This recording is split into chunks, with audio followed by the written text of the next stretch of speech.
practically abducted the whole planet. This is bad. We have to save them all. Spanner? Spanner! And there he is. His cute ears. Yep. This time, he does have ears. So in case you're curious, I'm actually the one doing the sound effects for Spanner here because I actually do have my own Swanee whistle, which I bought for this chapter in particular, so... That's really cool. Yeah. And I actually brought it up in one of the podcasts because I did tease at one point that after one of my birthdays I stated, I even got my own clanger, his name's Spanner. And that was all leading up to this chapter here. Yeah, I like it. You did really good with the clanger whistle. Yeah, I basically did the same thing as the producers of the original show, where they just talk over the script with the Swanee whistle sounding off at different tones. So yeah, easy.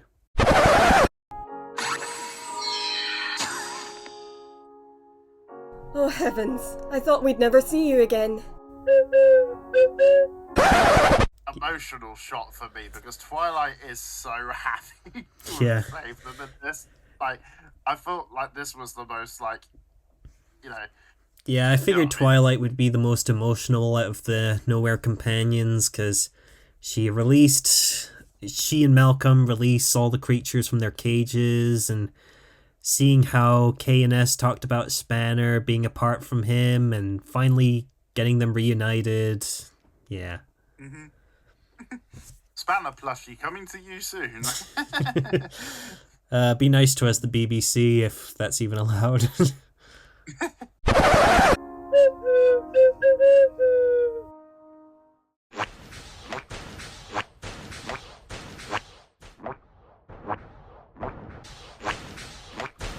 Boss, these bounty hunters spray you gray style.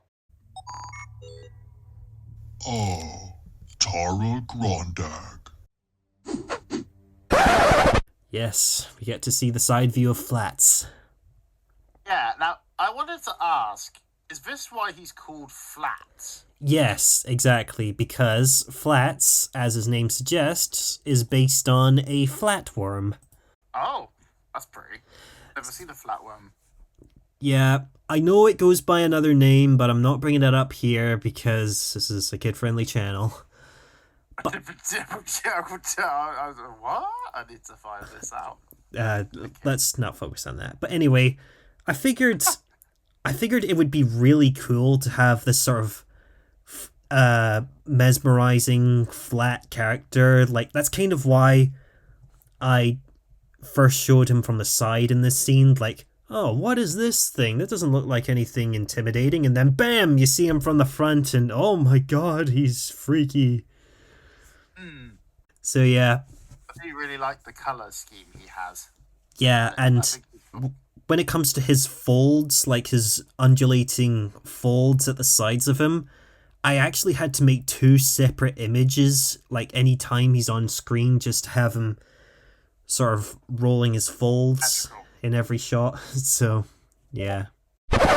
Well done, you two. Leave it to a good old-fashioned Cyberman to do one's dirty work. Again, this is why I chose Cyberman 38 and Squidward to be the bounty hunters, because they look the most mysterious and villainous, I guess.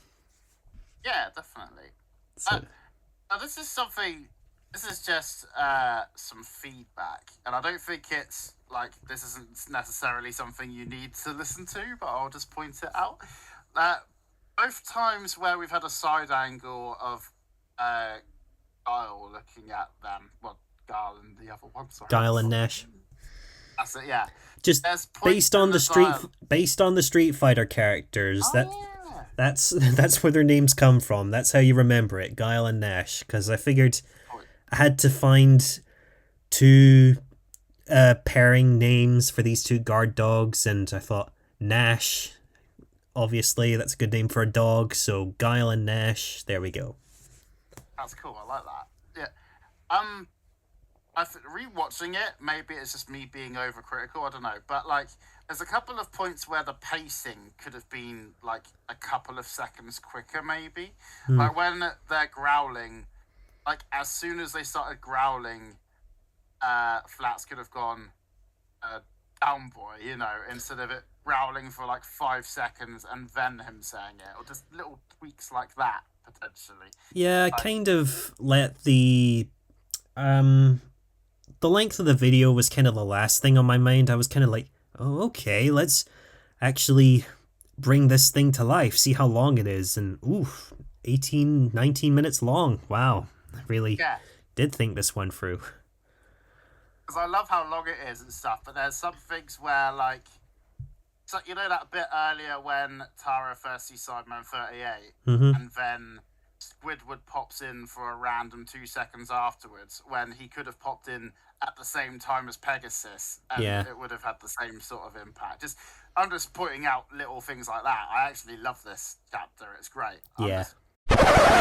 I know you've been smuggling Clanger's flats. Now, where are they?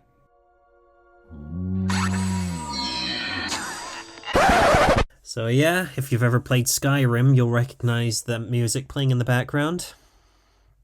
Oh, I haven't played Skyrim in a really long time. So yeah, the next time you enter a cave, you're bound to hear this music as well, so I figured I'd want to have something playing while everyone's escaping. Also, I took a note from this chapter because I love when you show it's Twilight and Malcolm's magic combined doing all of this, which inspired the bit in Chapter 10, Part 1, where I was like, Malcolm and Twilight both sent the group down to fresh powder. Like, I just pictured the red and purple from this chapter. I see. Also, this is another detail I'd like to bring up regarding the reboot Clangers series, because originally, in the original series, all the froglets were just orange, but in the reboot, there have been instances where the froglets do change colours from blue and yellow and green and such, so that's my nod to the reboot, I guess, with these two. Cool. I like how you're incorporating these things for later viewers and stuff. That's cool. I love the details you're adding. Yeah.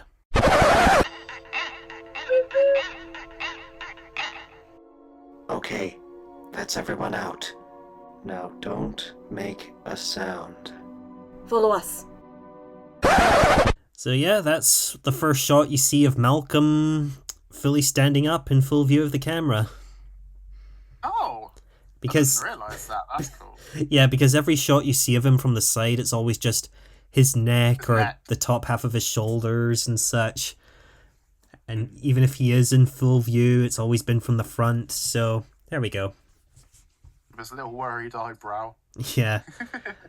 So also, yeah. I love the combination of characters walking together here. I still love that, by the way. Yeah, with all the clangers trailing around and the sky moose flying above. So yeah.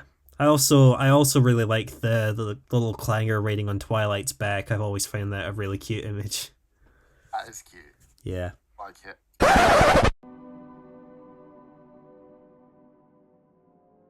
Clangers are valuable and hard-working builders.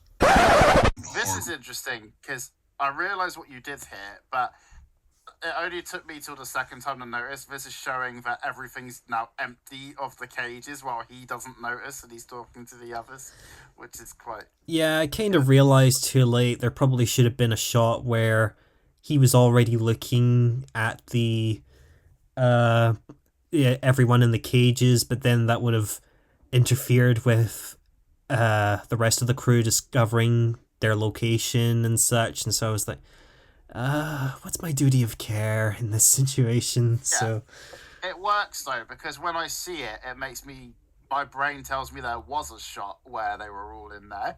Like, it fills in the gap. Because I keep thinking, wasn't there one where he's looking at it briefly, or am I just imagining it? Like, no, there wasn't, but I feel like it should have been there anyway.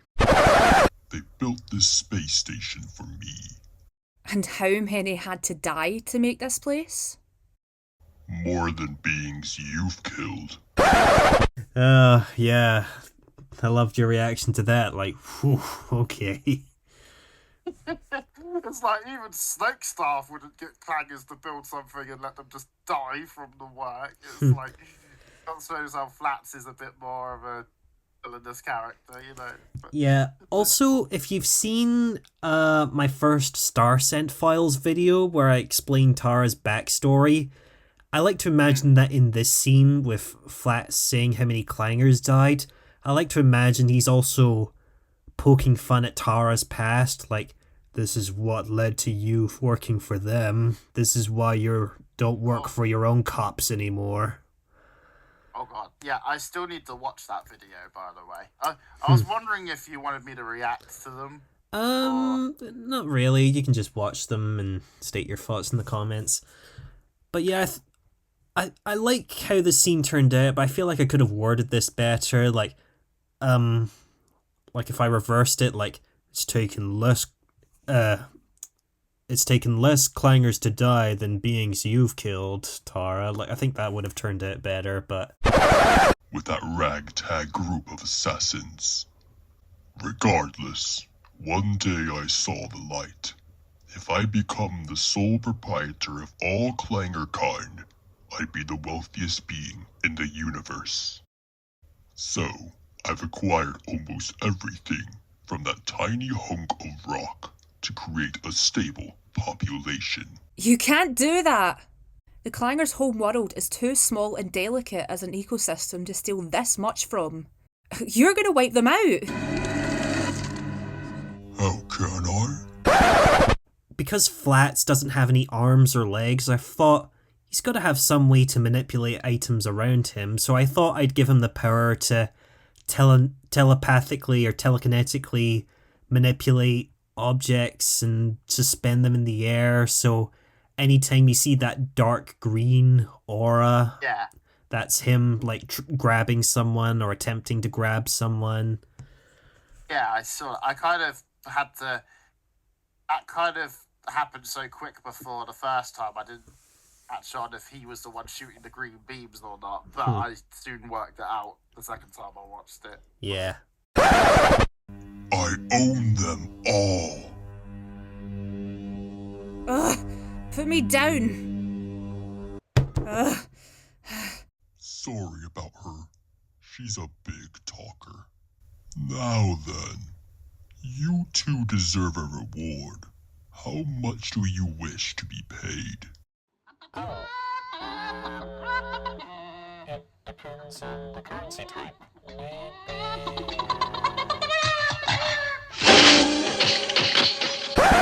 Oh no, you silly chicken.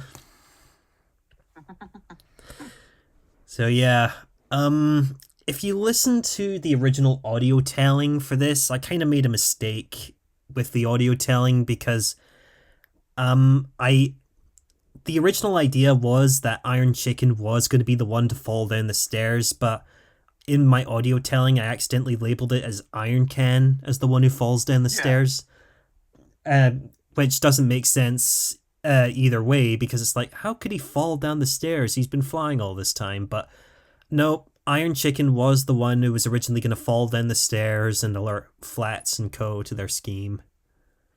Nice. So yeah, and speaking of Fox and the Hound, that's the sound of Todd setting off the bear traps when Iron Chicken's falling. Oh, okay. So yeah, I figured I wanted to have some sort of metallic sound effect sounding off when it's falling down the stairs and such.